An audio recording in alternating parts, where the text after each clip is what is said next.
Hello बच्चों, क्या हाल चाल। आशा करते हैं सब बढ़िया होगा।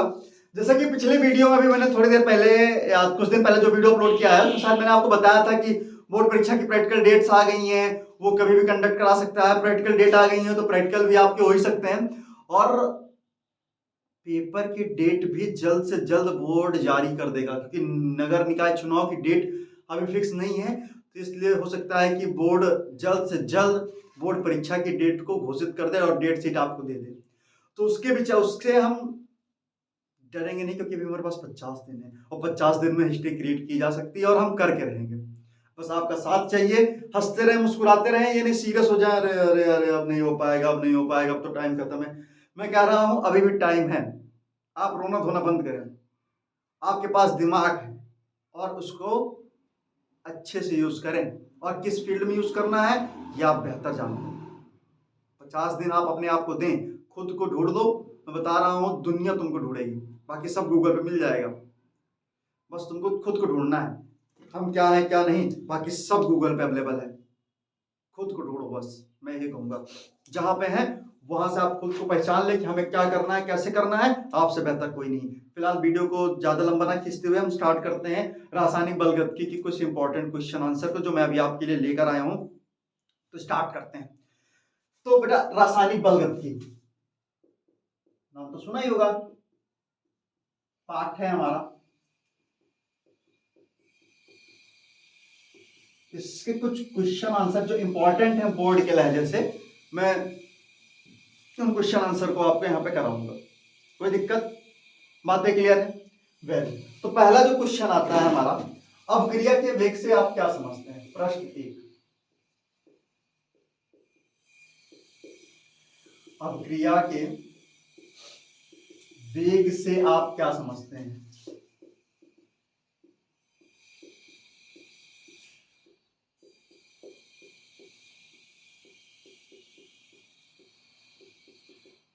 सबसे पहला क्वेश्चन आता है अपक्रिया के वेग से आप क्या समझते हैं। तो इसका आंसर होगा, उत्तर लिखते चले। क्वेश्चन आंसर सब आपको मैं यहाँ पे प्रोवाइड करूंगा। ध्यान दीजिए इस बात का कि यहाँ पे लिखता रहूंगा तो आपकी कलम चलती रहे मेरे साथ साथ, तो ज्यादा इंपॉर्टेंट, ज्यादा बेहतर रहेगा और आपको ज्यादा बेनिफिट मिलेगा, वरना प्रॉब्लम हो जाएगी। तो अपक्रिया के वेग एकांक समय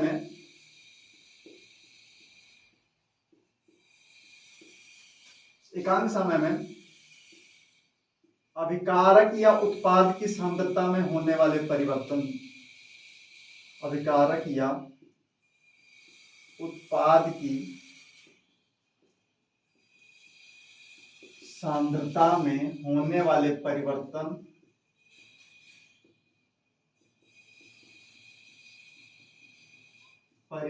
की दर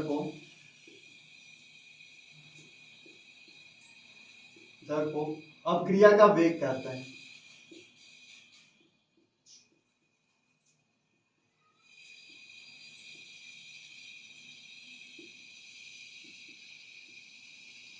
एकांक समय में अपकारक के उत्पाद की सांद्रता में होने वाले परिवर्तन को अपक्रिया का क्या कहते हैं? वेग। जैसे मैंने आपसे कहा कि सपोज आपके पास एक चीनी है, एक चीनी का होती है, एक चीनी नहीं सॉरी, एक ग्लास है, ग्लास में पानी है और पानी में आपने डाल दिया एक मुट्ठा चीनी भरकर, ऐसे लिया और डाल दिया। हमारे यहाँ कुछ बच्चे हैं ना, चीनियां फाक लेते हैं, इसे ऐसे गए चुप्पे से, मम्मी देख रही, मम्मी नहीं देख रही होती, ऐसे निकालते हैं, ऐसे जेब में रख लेते हैं और उसको फाक लेते हैं। ऐसे मीठे वाले बच्चे हैं, मतलब उनको शुगर से ज्यादा लगाव मीठे से। फिलहाल तो क्या करते हैं, आपके एक ग्लास में पानी लो और उस पानी में चीनी डाल दो। आपको शरबत बनाना है, पीना नहीं है, लेकिन पीने के बोलो कि मम्मी सर बोले हैं कि चम्मच लेना है, पानी लेना है, गिलास लेना है और चीनी लेना है, उसको मिला के पी लो। और बुखार आया, सर्दी हो गई, बुखार आया तो मम्मी तुम्हारे लेके हमको ढूंढ रही है, कौन सर बोले थे, कौन सर बोले थे। ये सब नहीं करना, पीट पाट देंगे हमको। समझते हैं, उस गिलास में चीनी डालोगे तो जब क्या जैसे चीनी डालेंगे वैसे पानी घुल जाएगा? अरे उससे चीनी घुल जाएगी नहीं ना। होगा क्या कि जब आप मान लो ये ग्लास है आपका, ऐसा होता नहीं है, लेकिन हमारी आर्ट बहुत अच्छी है, इसलिए सपोज ये हमारा ग्लास है, ठीक है। इस गिलास में आपने भर रखा है पानी, और पानी में आपने चम्मच उम्मच डाला और उसके बाद क्या कर दिया, यहाँ पे आपने अपलोड कर दिया इसमें चीनी। क्या डाल दिया आपने? इसमें आपने चीनी डाल दिया। तो क्या होगा भाई चीनी डालने पर इसमें, एक मिनट वेट कर रहे,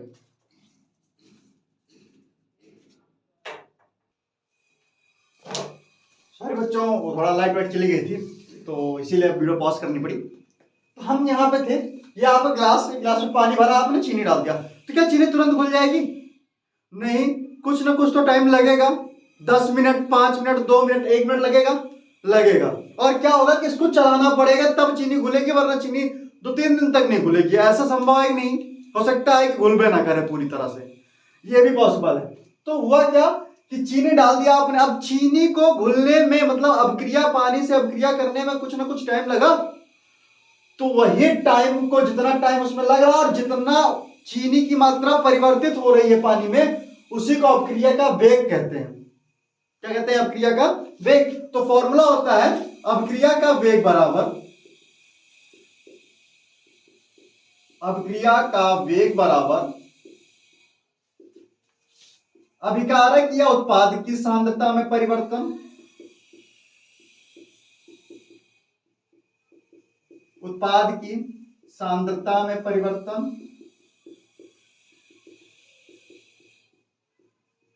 बटे लगा समय, बटे लगा समय। अब सांद्रता क्या है? सांद्रता मतलब सपोज A प्लस बी कोई रिएक्शन है, ठीक है, सांद्रता यहां समझते हैं हम। A प्लस बी कोई रिएक्शन है, A व B के अणुओं की संख्या या इसकी मात्रा, इसकी क्या मात्रा ही क्या कहलाती है? उस अभिक्रिया की, उस पदार्थ की सांद्रता कहलाती है। सांद्रता में परिवर्तन मतलब A से B बनेगा, शुरुआत में A कितना रहा होगा जब अभिक्रिया शुरू नहीं हुई होगी? तो 100। और जैसे जैसे अभिक्रिया शुरू होगी तो ये कम होगा कि ज्यादा?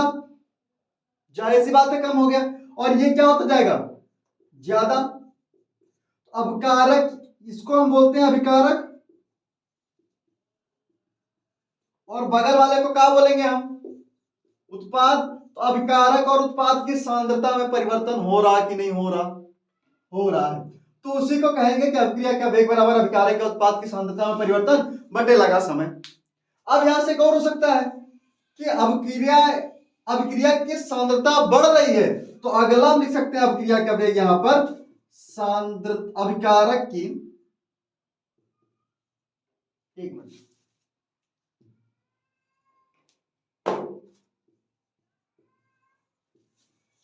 अभिकारक की सांद्रता में परिवर्तन, सांद्रता में वृद्धि लिखते हो। ये तो कमी होगी, ये तो वृद्धि होगी। तो ये अभिकारक हमारा क्या हो रहा था? कम हो रहा था कि ज्यादा?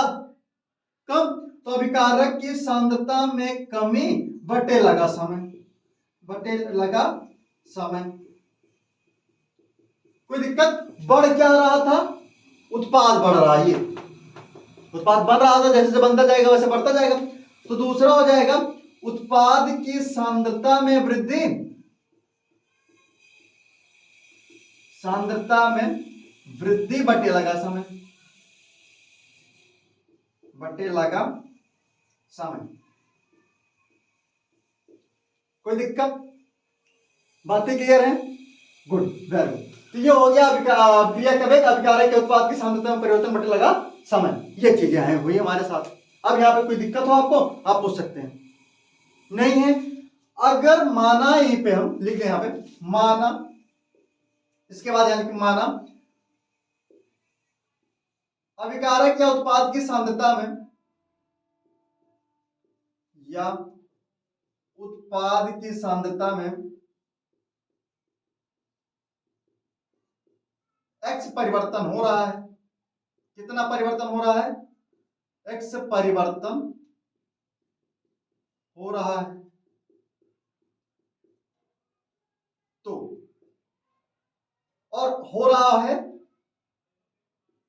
तथा लगने वाला समय t है, लगने वाला समय t है। तो लगने वाला समय t है, तो लिख सकते हैं अभिक्रिया का वेग बराबर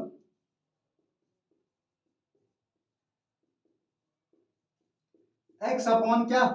t। ये रहा जो वहां पे था, x को आपने क्या कहा? सांद्रता में परिवर्तन x और लगा समय t, तो अभिक्रिया का वेग बराबर x अपॉन क्या? ठीक है।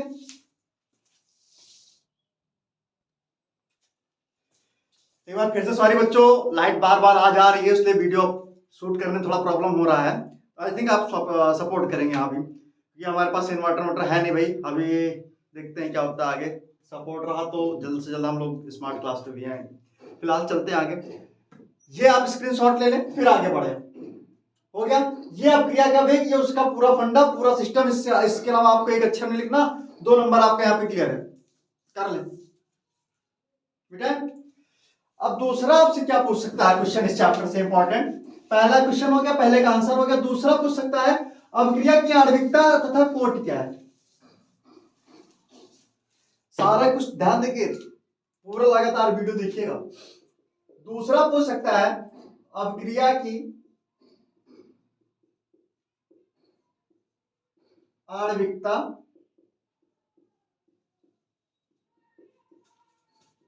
तथा कोटि क्या है।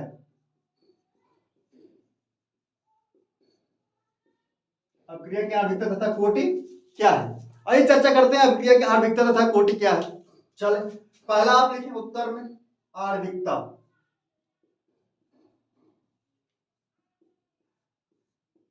क्या लिखें आप, हेडिंग आणविकता। कैसे, आणविकता क्या है, यानी किसी अभिक्रिया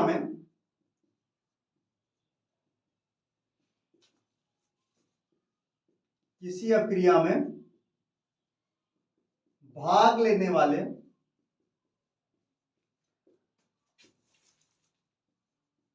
अभिक्रिया में भाग लेने वाले हैं, ध्यान दीजिएगा ना, कुछ लोग ऐसे अभिक्रिया से भाग लेने वाले, तो भागना नहीं, अभिक्रिया में भाग लेने वाले अभिकारक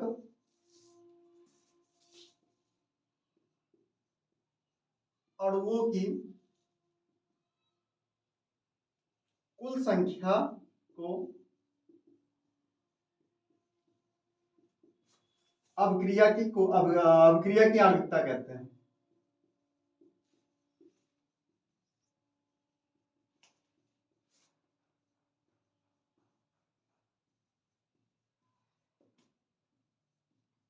अभिक्रिया की आणविकता कहते हैं, मतलब वो समझे नहीं यार क्या लिख दिया मैंने, आइए समझने की कोशिश करते हैं।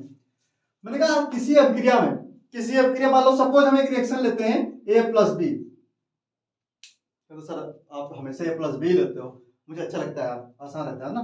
सपोज कोई रिएक्शन है हमारे पास A प्लस बी, ये बनाएगा हमारा AB, gives out AB, clear है। अब जो A प्लस बी है हमारा, ये अभिकारक होगा कि नहीं होगा, होगा, बहुत अच्छा। तो आपने कहा कि किसी अभिक्रिया में भाग लेने वाले अभिकारक अणुओं की कुल संख्या, अभिकारक अणुओं की कुल संख्या, तो एक अभिकारक A है, दूसरा हमारा क्या है B, इसके एक मोल, इसका भी कितना एक, और एक एक मिलके कितना हो जाएगा 2, तो अभिक्रिया की आणविकता कितनी 2। तो यहां कहेंगे अतः इस अभिक्रिया में अभिक्रिया की आणविकता 2 होगी। अभिक्रिया की आणविकता कितनी होगी 2। बातें क्लियर, कोई समस्या, वेरी गुड। अब दूसरा क्या कहा जा सकता है इसमें और बेहतर ढंग से, वो क्या कहा जा सकता है कि एक और एग्जांपल लेते रियल वाला, समझने की कोशिश करिएगा। N2 plus 3H2 gives out 2NH3, हम सुना है 2NH3 अमोनिया बनेगा। ये अमोनिया निर्माण की हैबर विधि है, अमोनिया निर्माण की हैबर विधि है। N2 plus 3H2 gives out 2NH3, यहाँ पे Fe मोलिबेटा अपना समथिंग जो 41 लगा दो, लेकिन हमको उससे मतलब नहीं है यहाँ पे। तो अब देखो इसकी आणविकता कितनी होगी, आणविकता कितनी होगी, तो काफी लोग कहेंगे सर आप गलत कर रहे हैं। गलत का मतलब, या कहेंगे कि 2 इसका और 2 इसका और 3 दूनी 6 इसके हैं, 2 इसके 8 होगी आणविकता। नहीं बच्चा, हम इसके आगे आने वाले तत्वों को ही लेंगे, आने वाले नंबर को ही लेंगे बस। जैसे आगे कुछ नहीं तो आगे 1 इसका और इसका कितना है 3, तो आणविकता 1 + 3 इक्वल टू हाउ मच 4। तो कहेंगे कि इस अभिक्रिया में इसकी आणविकता कितनी है 4। कोई दिक्कत, तो अभिक्रिया की आणविकता अभिकारक अणुओं में भाग लेने वाले अभिकारक अणुओं की कुल संख्या को अभिक्रिया की आणविकता कहते हैं। स्क्रीनशॉट ले लें, फिर आगे बढ़े, ठीक है। चलते आगे हैं, इसको मिटाते हैं, आगे बढ़ते हैं। कोटि कह रहा है, इसी में दूसरा कह रहा है तथा कोटि क्या है। आइए कोट को बता देना है तो कहेंगे सर व्यक्ति बता दिया कि बताओगे नहीं भैया। चले बात करते हैं अभिक्रिया की कोटि क्या है। चलते हैं। तो किसी अभिक्रिया की जो कोटि होती है, किसी अभिक्रिया में अभिकारक के वे अणु जो सांद्रता परिवर्तन के साथ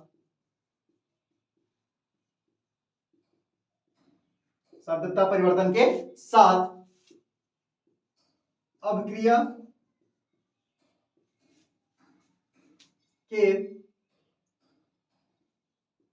वेग को परिवर्तित कर देते हैं,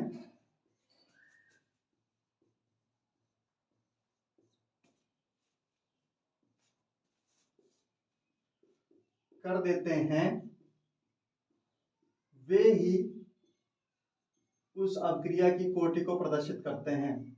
उस अभिक्रिया की कोटि को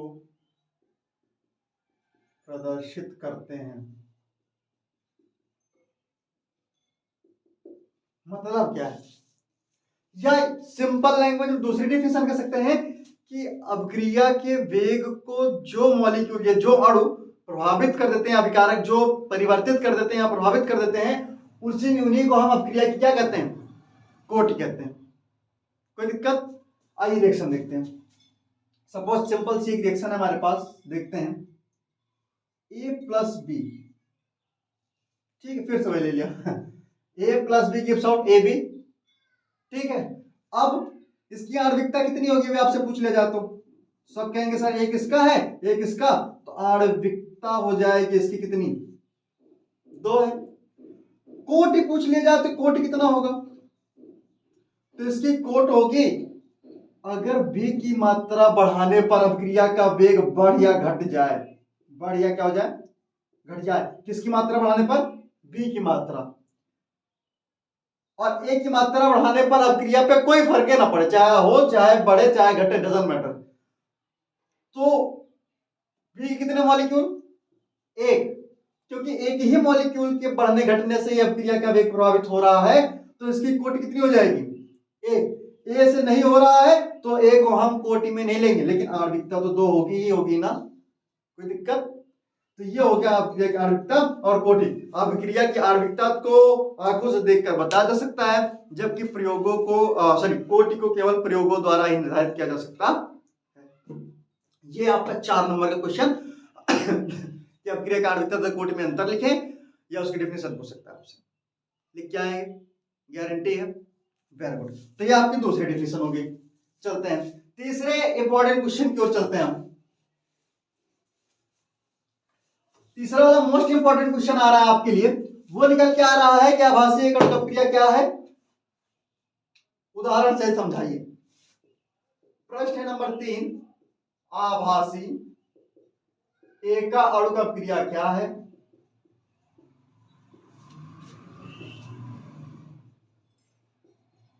अभिक्रिया क्या है, सा उदाहरण समझाइए।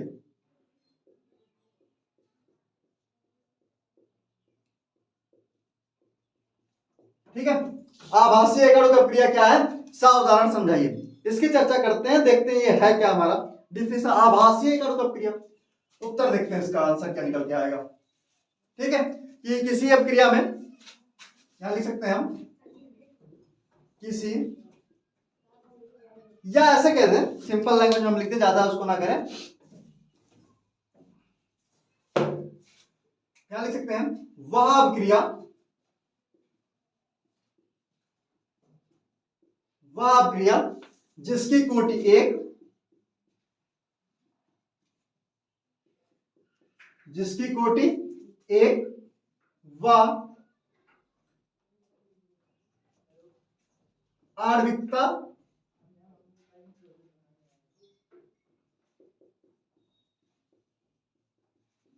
2 या 2 से अधिक हो।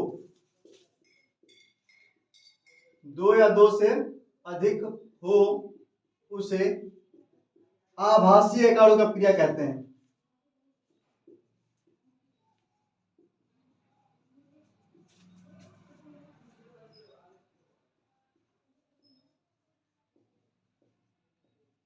कहते हैं मतलब कोटि उसकी कितनी, एक, और आणविकता कितनी, 2 या 2 से अधिक हो तो उसको हम आभासीय एक आणु अपक्रिया कहते हैं। देख लें, एग्जांपल ले लें, उदाहरण में पूछ रहा ना तो एग्जांपल लेना पड़ेगा, रियलिटी वाला लेंगे। ध्यान दीजिएगा, CH3 C+O2H5 एथिल एसीटेट बोलते हैं इसको, इसकी अपक्रिया करा दो पानी के साथ जिसको H2O बोलते हो, और H2O का अगर हम HOH लिख दें तो कोई दिक्कत? भाई अभी भी 2 हाइड्रोजन और ऑक्सीजन हमारे यहाँ प्रेजेंट है। चले इसकी रिएक्शन करा दें, यहां से इतना बाहर कर दें, हम बाहर ना करें मतलब रिएक्शन करा दें। C2H5HO या इसको लिख दें C2H5OH, तो कोई दिक्कत? और C2H5OH हमारा एथिल अल्कोहल है। समझो तुमको एथिल अल्कोहल के निर्माण की एक ही विधि बता दिया हमने, एथिल अल्कोहल, कोई दिक्कत? अब प्लस में करके दूसरी रिएक्शन क्या होगी, ये इसके साथ आ जाएगा, ये बनाएगा CH3COOH एथिल एसीटेट, ये बनाएगा हमारा, सॉरी ये बन गया। अब यहां यह इस अपक्रिया की आणविकता आपसे पूछ ली जाए कि जो अपक्रिया आपने कहा उसकी आणविकता कितनी होगी, तो एक मॉलिक्यूल इसका है, आगे एक इसके भी है, तो आणविकता कितनी हो गई, 2। अब कोटि कितनी होगी, क्योंकि कोटि वह होती है जो अपक्रिया जिसकी मात्रा बढ़ाने पर अपक्रिया का वेग परिवर्तित हो जाए, या तो बढ़ जाए या तो घट जाए। तो यहां पर पानी की मात्रा मिलाने पर ना तो अपक्रिया का वेग बढ़ रहा है ना अपक्रिया का वेग घट रहा है, इसीलिए CH3COOC2H5 को लेने पर अपक्रिया का वेग घट बढ़ दोनों रहा है, तो इसकी मात्रा 1 है, अतः अपक्रिया की कोटि कितनी, 1 होगी, और यही होगा आभासीय एक आणविक अपक्रिया। हो गया, चलते हैं आगे, चर्चा करते हैं और इंपॉर्टेंट क्वेश्चन की ओर बढ़ते हैं आगे, हम देखते हैं वो क्या है। आपसे पूछेगा कि अपक्रिया का टक्कर सिद्धांत क्या है, मोस्ट इंपॉर्टेंट है, ये भी इंपॉर्टेंट क्वेश्चन आपके लिए लेकर आया हूं मैं। अपक्रिया का टक्कर सिद्धांत ये मैं समझा दूंगा, क्वेश्चन दे रहा हूं समझा दूंगा, उसके बाद आप घर पे इसको देख लीजिएगा, ठीक है। अपक्रिया का आणविक सॉरी टक्कर सिद्धांत,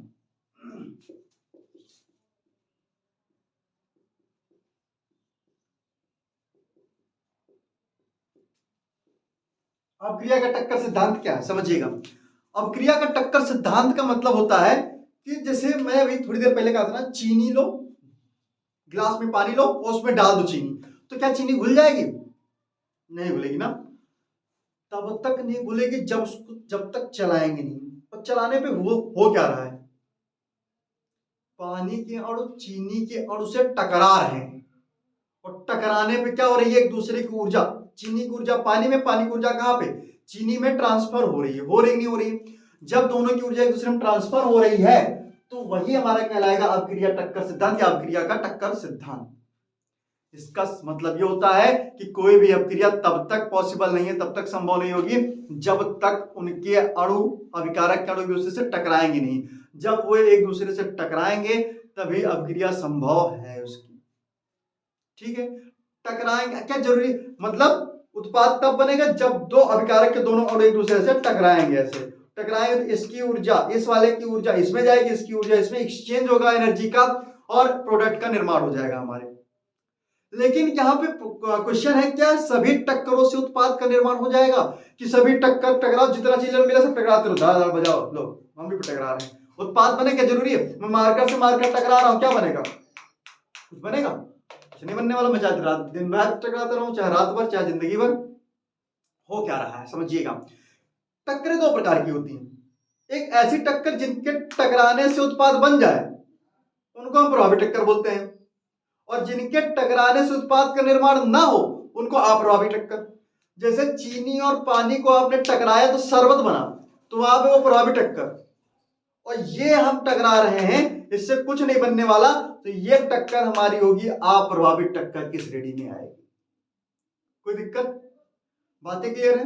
तो ये है अपक्रिया का टक्कर सिद्धांत कि कोई भी अपक्रिया तब तक नहीं हो सकती जब तक अणुओं के बीच टक्कर नहीं होगी। जब टक्कर होगी तो उनकी ऊर्जा एक दूसरे में स्थानांतरित होगी, जिससे उत्पाद का निर्माण हो सकता है। ये हो गया अपक्रिया का हमारे टक्कर सिद्धांत।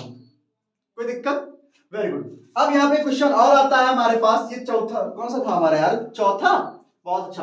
पांचवा क्वेश्चन आता है, इसको भी आप देख लेंगे। देहली ऊर्जा व सक्रियण ऊर्जा को परिभाषित करो।